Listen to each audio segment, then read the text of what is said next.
Hey, welcome to It's Factor Football. Let's take a look at the late round rookies, rounds 4 through 7, and see how they might impact fantasy football.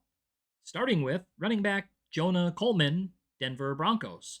I liked Coleman quite a bit as a prospect, and I do think he's capable of being a starting NFL running back, but he finds himself in a loaded backfield in an offense that likes to split up the touches. I could see him being an RB3 in 2027, but for this season in redraft, I'm not drafting him. Next, quarterback Cade Klubnik, New York Jets. He's one of my NFL draft sleeper picks. You may not like Klubnik, but he very well may be starting some games in the NFL this year. But to start the season, you're not drafting him. Next, wide receiver Elijah Surratt, Baltimore Ravens. He was the second wide receiver drafted by the Ravens, which already puts him behind Zay Flowers, Rashad Bateman, and Jacoby Lane in theory. Don't draft him in redraft.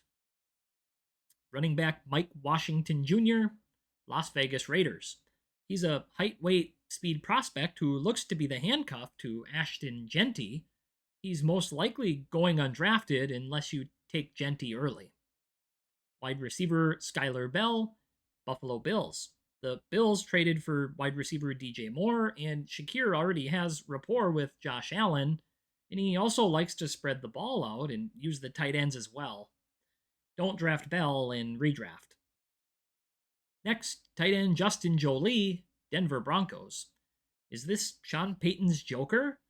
Probably not, but he could find a role in the offense behind oft injured Evan Ingram, but you're still not drafting him in redraft. Running back Emmett Johnson, Kansas City Chiefs. There were a variety of opinions on him, but I liked him. The Chiefs brought in Kenneth Walker III and also have pass catching back Rashard Smith, so there's no reason to draft Johnson. Running back Nicholas Singleton, Tennessee Titans. I wasn't the highest on Singleton coming into the draft, but if you squint, there's some potential here. Pollard is serviceable, and so is Spears, but neither have really moved the needle. But at the same time, I'm not too excited about a potential committee running back on the Titans offense in 2026.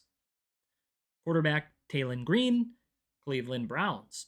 I assume Shador Sanders will start the majority of games, and Deshaun Watson is still somewhat in the picture. Dylan Gabriel was given his chance last year, but could Talon Green actually start some games for the Browns this year? Maybe. And if he does, he's worth a pickup due to his rushing ability, but you're obviously not drafting him in redraft. Running back Katron Allen, Washington Commanders.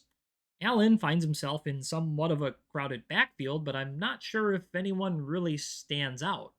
I know they love Bill in Washington, and Rashad White should have the passing down work on lock. There's a glimmer of hope here for opportunity, but you're not drafting him in redraft. Wide receiver Malik Benson, Las Vegas Raiders.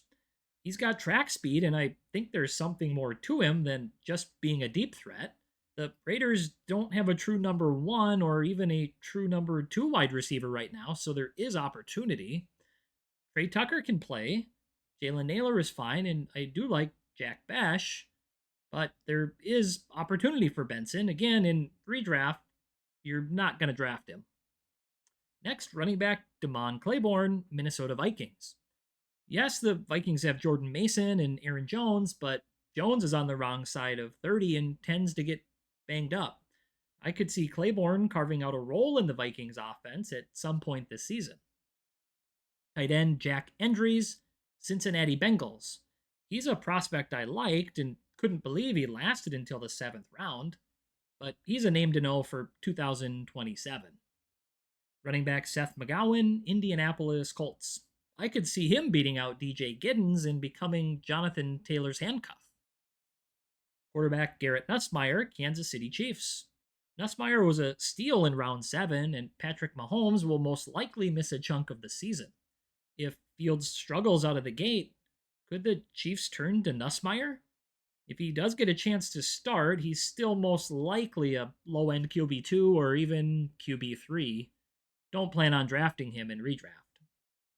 Wide receiver Deion Burks, Indianapolis Colts. I love this pick in the 7th round for the Colts. They traded away Michael Pittman Jr., and Alec Pierce may be slow to start the season. I think Burks makes the roster as a 7th round pick, but I'm still not interested in redraft. Well, overall, there's not many players you're drafting in redraft from this group, but what do you think? This has been It's Factor Football. Thanks for watching.